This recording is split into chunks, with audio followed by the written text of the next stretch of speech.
Get out the insurance cards, get out the co-pays. The office is open, my friends. Brought to you by drroto.com. Yo, everybody, it's Heat Override. So let's get to it. Bring the bang! What's up, everybody? It's Heat Override, and I'm ready to bring the pain for you and Dr. Roto this week. Ooh, yeah. That's more like it. Let's get right to it. Of course, you see that this is another Heat-tastic review for yesterday's UFC 314, Volkanovski versus Lopes. Man, that's great. First of all, I have to say congratulations to the new champion, Alexander the Great Volkanovski. And man, did he do it the way he always did it. He got tatted up. He got bloodied up. But he stayed active with his jab. His jab found Lopes all night long. And Lopes did enough to win this fight, but he wasn't as active as Volkanovski. And that just shows where Volk is different than other people. That's why he's the champ again. That's why it took champions to actually defeat him. And now that those champions have moved up and moved on, now it's time for him to reign again, if that makes sense. Ooh, yeah. Congratulations, Alexander the Great. Dig it? Yeah. But let's get right to it. All right. The Heat-tastic 5 went down again, 4-1. Of course, I picked Lopes.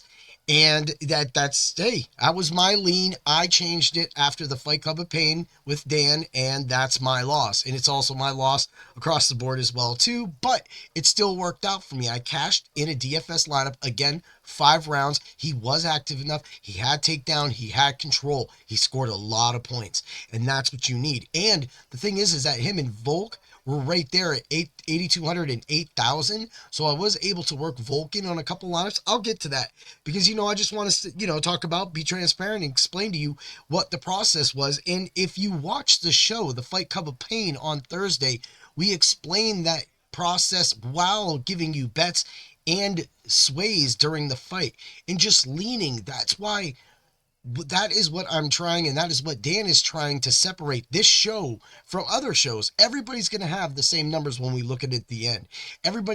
There might be other people that have a better graphic detail, delivery. And at the same time, they might just have maybe a better overall setup. But hey, I'm just here trying to give you the best numbers, the best ideas, and the best fight breakdown a fighter can break down. And that's what we'll get to. I have a lot of topics to get to. So that put me at 31-8 for the article. The article has done enough work to actually show that it deserves a spot in this industry, in the UFC, DFS, and betting industry, because again, those were bets. So that's what the key was. That was only available at Dr. Roto, of course. So you have to go there and see it. But at the same time, there was literally, we talked about Silva subbing him, and it was a plus 2,100. I was able to get that second and third round, and it just felt like, because I didn't know that Gene Silva was going to play with Mitchell, right? I thought it was going to be a little, but Mitchell was he was scared.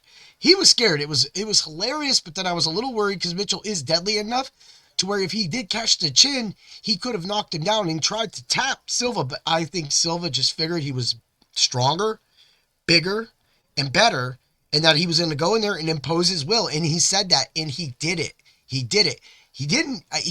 There was a point in the first round where he knocked him up, and he could have finished him, but he let him get up. And he many a times taunted him many a times. And each time, and even when he let him get a takedown, he was goading him to take a takedown. So Mitchell kept working that leg and kept working it until eventually Silva said it's time to put that dog down. And that is exactly what happened. So that was really cool. So let's just head over to the Fight Club of Pain. Dan got the better of me this week. He went 4-2. I went 3-3. That just happens. And, a lot of those sways as I go through it. Of course, we didn't pick a lot of these, but for my overall week, I went 8-5, which is solid again. Another after 8-5 last week and the perfect week the prior week. So, we're keeping it steady. And so I had Granol, I had Tulio. I did pick Raposo. He went distance. So even in DFS, he did score enough points for you. So I picked Mikhail Oleszewski, or Oleszek. Sorry about that. Shaping your nip. Chase Hoopa, I knew he was going to finish him. I don't know what Dan was thinking, but hey, Dan just loves those old guys sometimes, and he loves underdogs. And his insight does show that these underdogs can win, and they have won. Just like his heart for Volkanovski. That's literally, he said, just like he said, top 3 for him. So it was bittersweet for him to see him take that title back. So, of course, I picked Verna Jandaroba. Got the win there. I took Sean Woodson. He played around too much.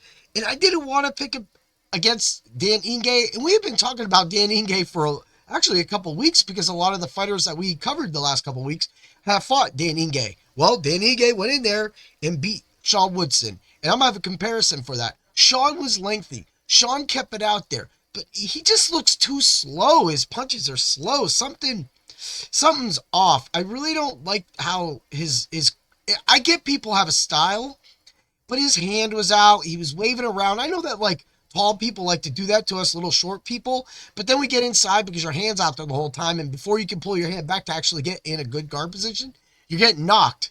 So that again happened. It was a bad stoppage too. I really think that Woodson, I don't know why he went to shoot, knowing that he should just went back to his function and left stuck with the jab, because he was hitting Dan with the jab. He was doing fine.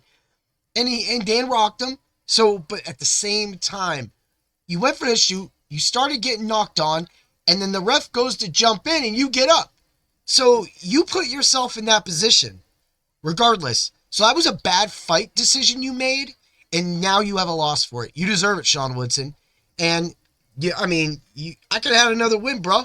But at the same time, I didn't really play you too much in DFS. You were on one lineup, bud. So get your head right, bro. Yeah. All right. I took, and of course, me and Dan were differences on this one. I took Nikita Krylov against Dominic Reyes. Of course, I'm not stupid. Again, I'm going to talk about him soon. And the way I knew that this was a sway for me. And I knew at the beginning of the week that Reyes probably was going to knock him out. And that's exactly what happened. He was just a better fighter. When you get two old vets like that, sometimes a better fighter, even though both of them have had amazing wars with tons of people, Krylov was letting his hands fly. So that played right into Reyes' game plan. Bam. Done. And of course, Bryce Mitchell Silva, we called that all around. And it was funny that I was able to get that prop again. So when I was talking about there was a plus prop on the Fight Club of Pain, how we exploited that and used it against us. So we used the knockout and submission, and we threw down, it was a 100 plus and a plus 400. And I said, you throw 2 units down on the knockout and 1 on submission. That way you got your money back and you were okay. And what happened was the submission, which was the better of the two, got that. And also we had talked about, again, going back to the submission second, third round, the way the first round was going to be a play out, get it worked out, and then bam. I mean, when Silva rolled over on him, and Mitchell's neck was turning around, I was like, bro, you got to tap before he snaps your head off. Like, it was literally crazy. But hey, that's what happened. So we get to Patty's Pimblett versus Michael Chandler, and both me and Dan agreed that if Patty let his ego get in the way of him and sit in the front of Michael Chandler, that he would probably get knocked out. And you know what he did? He kept his distance, used his size, where, and then eventually he went in for the kill, and he destroyed Michael Chandler. But I've got to say the ref should have jumped in way sooner.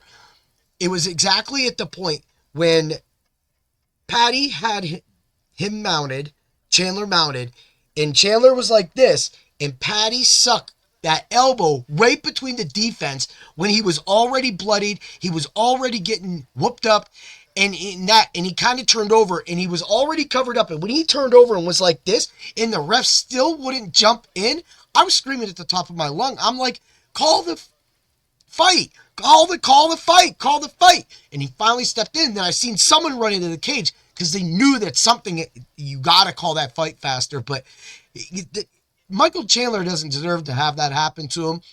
Maybe I'm wrong. Maybe it's the heat of the moment. I get it. I'm in the heat of the moment too, and I blow through things, and I'll talk about my tournament later in a few seconds here.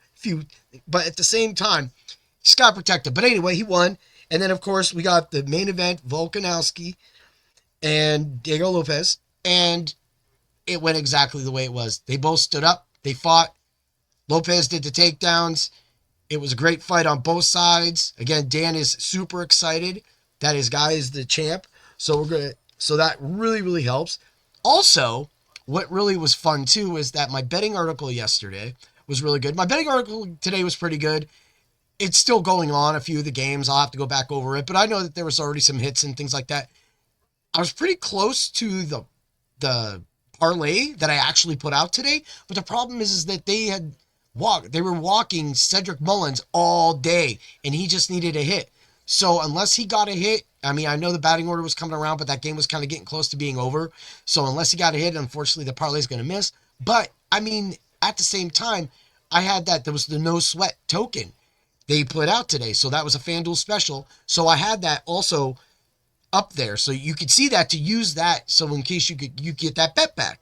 So that's what happened. We get the bet back. We get to live to play another day. So that's cool right there. But at the same time, we were close. Or maybe we did hit it. But we still hit those other bets. And that's what we really strive for at Dr. Roto, is that we try to build that bank up and then get it to a comfortable thing. Maybe you want to pull some out. Maybe you don't.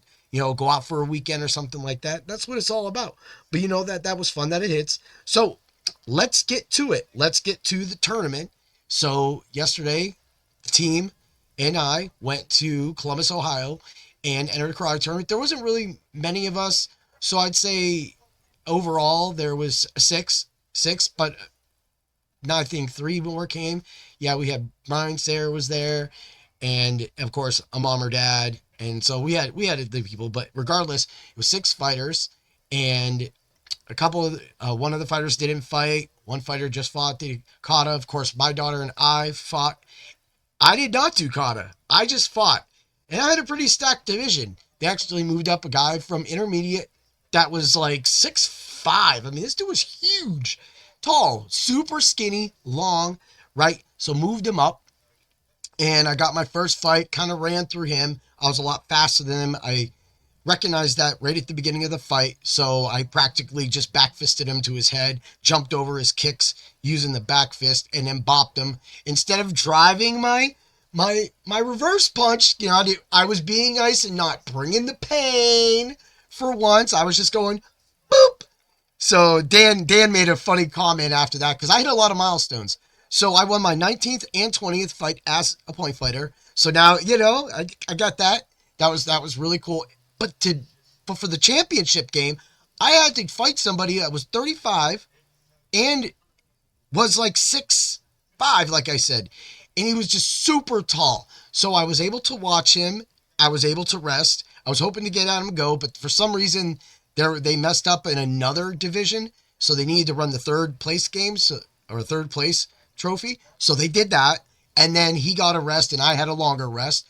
But during that time, my sensei Derek and sensei Brian both watched the other fighter fight. And so as he was fighting, we broke it down. I just literally looked at his feet, looked at what he was doing. He threw one round back leg roundhouse. It was easy. It would easily have been blocked by me, by my front hand. But I literally watched it, how he fought. And the whole time, both senseis were in my ear talking and saying, okay, you're going to have to use a lot of fakes, because he was so tall that he could literally, if I came in at a bad angle, he'll just hit me right in the head and he gets the points. And he did. So they told me I'm going to have to give up the head. So I gave up my head and it got hit a lot. I have a sore head. I have sore shoulders. I have sore arms, but that's the price of what we do. And it's a good feeling, because it makes us better. And some of y'all might think we're crazy, but it's kind of what fits in with this whole UFC journey as well too. And I've been on my martial arts journey for a long time with my daughter being my biggest inspiration, but at the same time walking that and being able to learn and break down fights and have them and hear them and learn from them, even within my own fights, and did that. So when I went out and I won 5-3, used all 2 minutes, but this wasn't one of my normal, I'm just going to run through you. I knew that I had to do this fight. I had my team yelling, keep your hands up the whole time, which in the first fight, I did have my hands up partially. In this fight, I knew because of his size, I had to respect that, and that I had to have my hands up. And I had my hands up the entire time. And I took him out through angles and moving and speed and doing what I've been trained to do by senseis and underbelts much better and much younger than me. And that's really kind of where it works, and them hardening the body and me being able to put it to work and to use those and to flip a switch and so to say, though that's not, you don't really flip a switch when you train that way. So at the level we train at, it kind of puts me in that. And that's why the last few tournaments, and you hear me and Dan joking about it, that people can't deal with the Rob Rush.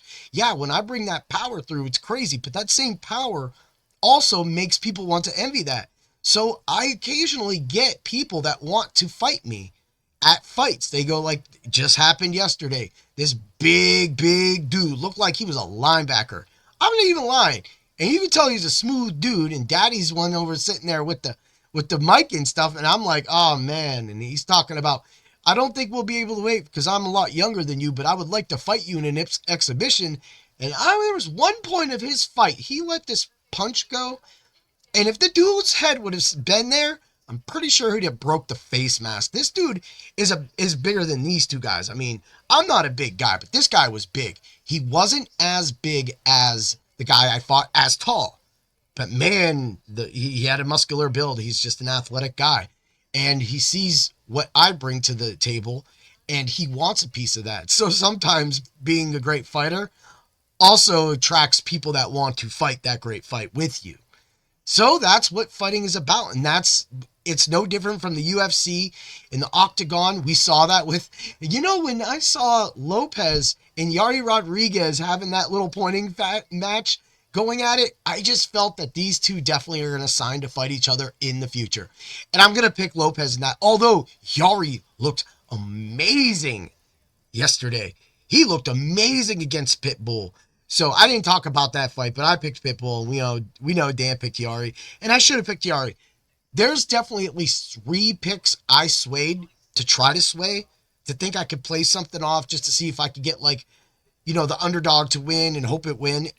And all 3 of those became losses. So again, that is, and those are wins for Dan. So that's what, again, going back to the product that we deliver for the Fight Club of Pain, is that we're trying to explain it to you. You're getting 2 angles. We have agreed on an entire card at times, and we have disagreed on many cards, especially some of the most recent ones, because a lot of these fighters Dan has watched for a very long time, especially the fighters on this card.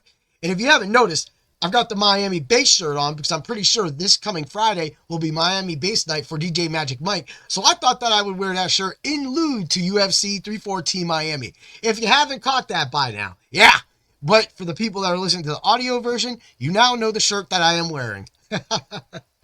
Good stuff, good stuff. So before I get out of here, I want to make sure to remind you that there is no Fight Club of Pain on Thursday because I will be doing a WrestleMania 41 podcast for It's Still Real to Me podcast at 8 p.m. on Thursday. So we're going to talk WrestleMania practically on the eve of the Hall of Fame night, on the eve of the double night of WrestleMania. This is when it all starts. And again, I also want to bring up the DraftKings poll is not out yet. So this podcast, how fast it's going to happen, I will definitely try to get those picks made for you as fast as possible and get the podcast out for you. And if I know that DraftKings is listening to this and they're waiting on it, trying to be punks about it, get it out for your people. Let's get this thing filled. Let's get a lot of people some chances to win some money. I don't necessarily need to win money in the end, but definitely the wrestling advice that I have to give you is great enough for somebody else to ask me to come on. So I'm very, very honored to do this, but I also want to do that. And I kind of was talking with Dan about doing a WrestleMania one. So depending on if I do wrestling SmackDown will be happening Friday. Maybe me and Dan will do something. I don't know. We'll figure it out. But for right now, that's the focus. You will have the Fight Club of Pain back for the following week after, for of course the UFC Fight Night. And you'll get that on that Thursday, of course, so we'll be able to get into it. Also, make sure you get to Dr. Roto and Dr. Roto at MSN. If you need the code word DOC, we'll get you a subscription percentage off. You'll get that off. Sorry about that. Messed that up. But you'll get a percentage off your subscription. And at the same time, if you get the Dr. Roto MSN, you get practically the free information that we give you, that we use, some of the information we use to put on again. And then you get the fun topics like my recent one, the top theme songs that just came out. And then everything else that I've done. I got one more. I'm going to do Wrestlemania picks. I think that's going to be the thing that's going to happen. So I'm going to have to write out my Wrestlemania card real soon. I have to start writing on that. But at the same time, that's what I'm going to give you. That's what we got. Also, there is rumblings that we want. Last year we did not do it, but the previous years we did. That they want to do a first round coverage on that Thursday of the NFL draft. Now that probably will coincide with the Fight Club of Pain, but maybe while the NFL draft is going on and there's stupid little things happening, maybe we'll get some Fight Club of Pain drops in there and you'll get like a free nugget or a free bet.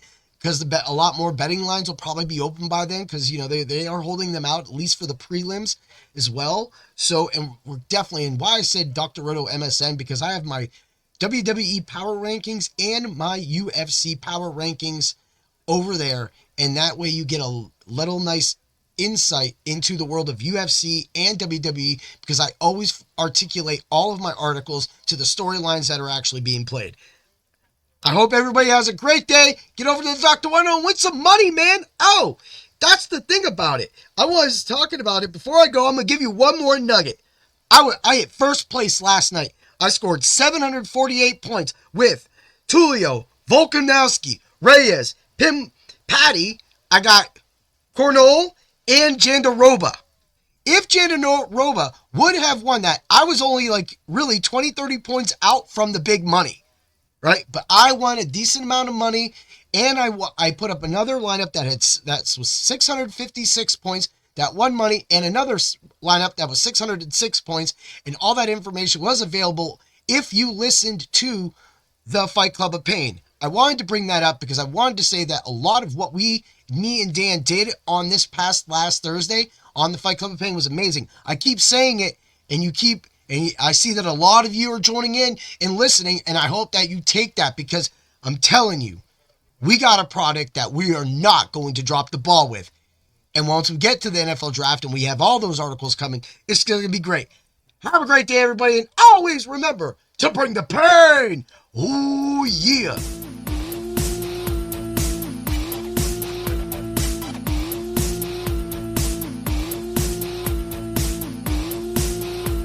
Thanks for stopping by the office. Get your fantasy prescription by subscribing to the channel and checking out drroto.com. Until the next visit, be well and take care.